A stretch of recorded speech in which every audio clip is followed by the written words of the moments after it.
How does a deadline like this get missed without a single flag raised? I expect better than this. Dad, is it okay that I kept this? I didn't want to forget her. Seojin didn't remember the woman's face when he humiliated her. He remembered a missed deadline, a client waiting, and a name he barely bothered to learn. By the time he got home that night, he'd already forgotten her, the way he forgot most of the people who kept his company running while he made decisions from the top floor. It was his son who wouldn't let him forget.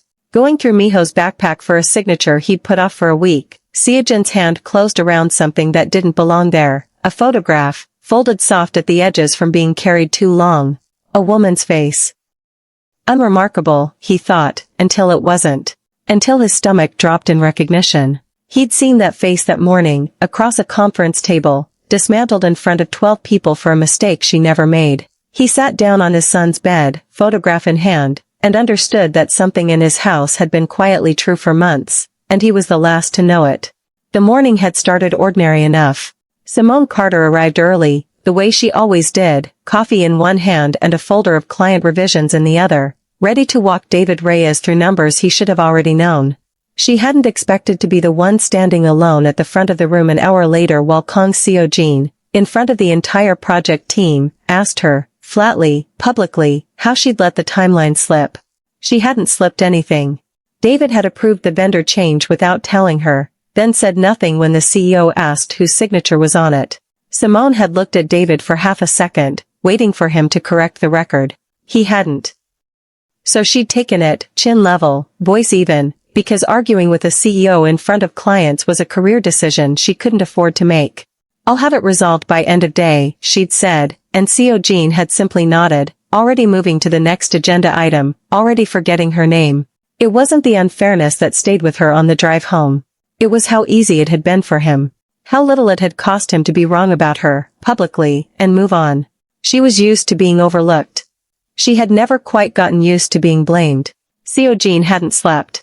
By 6 the next morning he was in his office earlier than his own assistant, the photograph from Miho's backpack laid flat on his desk like evidence in a case he didn't yet understand. On the back, in a child's uneven handwriting, someone had copied down 4 words a woman had apparently once said to a frightened 7-year-old at the edge of a lake, "I found you. Okay?" He'd asked Miho about it the night before, carefully, the way you approach a wound you don't want to reopen. Miho had gone quiet, protective, the way children get when they think an adult might take something good away from them. She said not to tell, Miho had admitted eventually. She said it wasn't a big deal. Seojin remembered the retreat now, a chaotic hour 8 months ago when his son had wandered from the group near the water, and a stranger had found him before the search team did, calmed him, walked him back, and left before anyone got her name. He remembered being too relieved to ask more than a hurried thank you to a woman already turning away. He hadn't looked at her face then either. Now, sitting with her photograph in his own house, he understood exactly what he'd have to reckon with, the employee he'd humiliated yesterday, and the woman his son had quietly, fiercely loved for 8 months, were the same person. Would you have believed him after that? Tell me below. He found her at her desk before the floor had fully filled, and he made the mistake, at first, of trying to fix things the way he fixed everything, efficiently, from a position of authority. I owe you an apology, he said, and I intend to correct the record with the client team this morning. Simone looked up at him, unreadable. That's generous of you. Not warm. Not grateful. He hesitated, thrown by the flatness of it. You don't believe me. I believe you'll correct a timeline, she said. That's not the same as an apology. He didn't have an answer for that, which surprised him more than it should have. He was used to people accepting whatever repair he offered, grateful simply to be noticed by him at all. Simone wasn't performing gratitude, and she wasn't performing anger either. She was simply watching him, waiting to see if this was about her or about how quickly he could stop feeling uncomfortable. There's something else, he said finally, and set the photograph on her desk. He watched her face change, recognition, then wariness, then something closing tightly shut. That's private, she said, and for the first time her voice wasn't even. It was in my son's backpack, Seojin said. I didn't go looking for it. He found you before I ever did.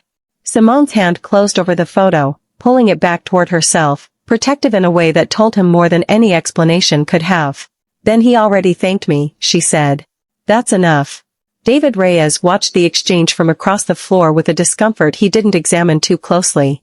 He told himself it didn't matter, a photograph, a misunderstanding, nothing that touched him. But when Seojin's assistant quietly pulled the vendor approval file that afternoon, David felt the floor shift under a different kind of guilt. If Seojin started asking real questions about yesterday's meeting, the signature on that file would stop being Simone's problem and start being his. He found her in the break room later, coffee in hand, and tried on the voice of a concerned colleague. You okay? That was a lot, with Kang Seojin at your desk. I'm fine, Simone said, not looking up. He's just trying to feel better about yesterday. David laughed, too quick. Yesterday wasn't anyone's fault. These things happen. Simone finally looked at him, and something in her gaze made him wish he hadn't come over at all. It was your signature on that vendor change, David. I told you I'd handle it if it came up. It came up, she said. In front of everyone. And you didn't say a word. She wasn't raising her voice. She didn't need to. David felt, for the first time, the particular chill of being quietly, permanently understood by someone he'd underestimated. That evening, Seojin picked Miho up himself instead of sending the driver, something he hadn't done in longer than he wanted to admit. In the car, Miho talked about the lake day in the unguarded way children do when they finally feel safe enough to. She wasn't scared of anything, he said. I was crying and she just sat down next to me in the grass and said we'd wait together until someone came. She didn't rush me. Seojin listened, throat tight, aware of how little he actually knew about the hour his son had spent terrified, and how much of it a stranger had absorbed in his place. Why didn't you tell me sooner? He asked. Miho shrugged, the honest shrug of a child who hadn't fully worked out his own reasons. You were always working. And she said not to make a big deal of it. I didn't want to break the promise. Seojin gripped the wheel a little tighter. His son had been guarding a debt for 8 months that Seojin hadn't even known was owed, protecting a secret out of loyalty to a woman who'd shown him more patience in one afternoon than her own manager had shown her in a year of quiet competence. You didn't break the promise, Seojin said finally. I just needed to know who to thank properly. Seojin asked Simone to walk him through what actually happened at the lake, not as an executive requesting a report, but as a father asking for the truth he'd been too far away to witness. She resisted at first, old instinct, the safety of staying small, but something about the way he asked, without an agenda attached, wore down her guard by degrees. I found him near the dock, she said. He wasn't panicking, just lost, which is somehow worse. I sat with him so he wouldn't wander further while someone found the search group. And you left before anyone thanked you. I had somewhere to be. Her voice caught slightly on that, and Seojin noticed it the way he noticed everything now, carefully, deliberately, the way he should have been noticing people all along. Somewhere urgent, he said, not quite a question. Simone was quiet for a long moment. My sister was in surgery that afternoon. I got the call 20 minutes after I found your son. I couldn't stay and explain myself to a room full of strangers. I had to go. Seojin felt something in his understanding of her rearrange itself completely. She hadn't disappeared out of modesty. She'd disappeared because she was holding her own crisis together with nothing but momentum, the same day she'd quietly saved someone else's. David moved faster than either of them expected. Sensing the ground shifting, he went to HR ahead of any official inquiry and quietly suggested Simone's role be restructured before the vendor timeline could be formally reviewed, before her name could be cleared and is exposed. Seojin heard about it from his assistant, framed as routine, and felt something in him go cold in a way it hadn't in years. He requested the vendor file himself. The signature was David's. The cover story was David's. The 12 minutes of public humiliation Simone had absorbed without a single word in her own defense belonged entirely to a man protecting his own record. Seojin called David into his office, and this time there was no ambiguity in his voice. You let her carry your mistake in front of clients, he said. And when it looked like the truth might come out, you tried to remove her instead of correcting it. David started to explain. Seojin cut him off, not with anger, but with the flat, immovable calm of a man who had finally started paying attention. I'm not interested in your reasons.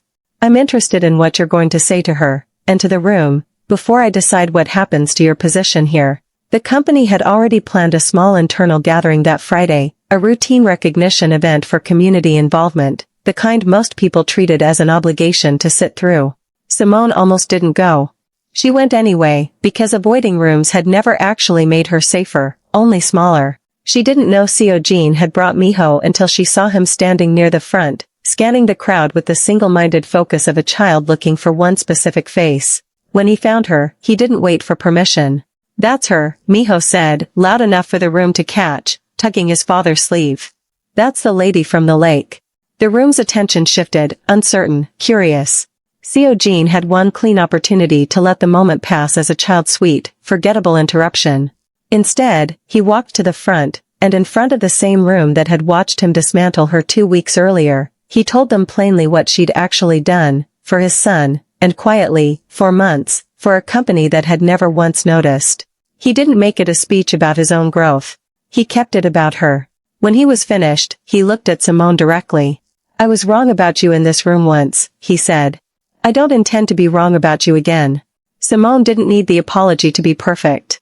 She needed it to be true, and finally, it was. She let herself be seen, not because he'd given her permission, but because for the first time, being seen didn't feel like a risk. Final storyline, she had spent a lifetime learning how to be overlooked safely. It took one honest room, and one small boy who refused to let her disappear, to teach her she never had to be. If you love stories where quiet strength finally gets the credit it earned, subscribe to Light Romance Stories, new emotional romance every week. Tell us in the comments, should David have lost more than his position?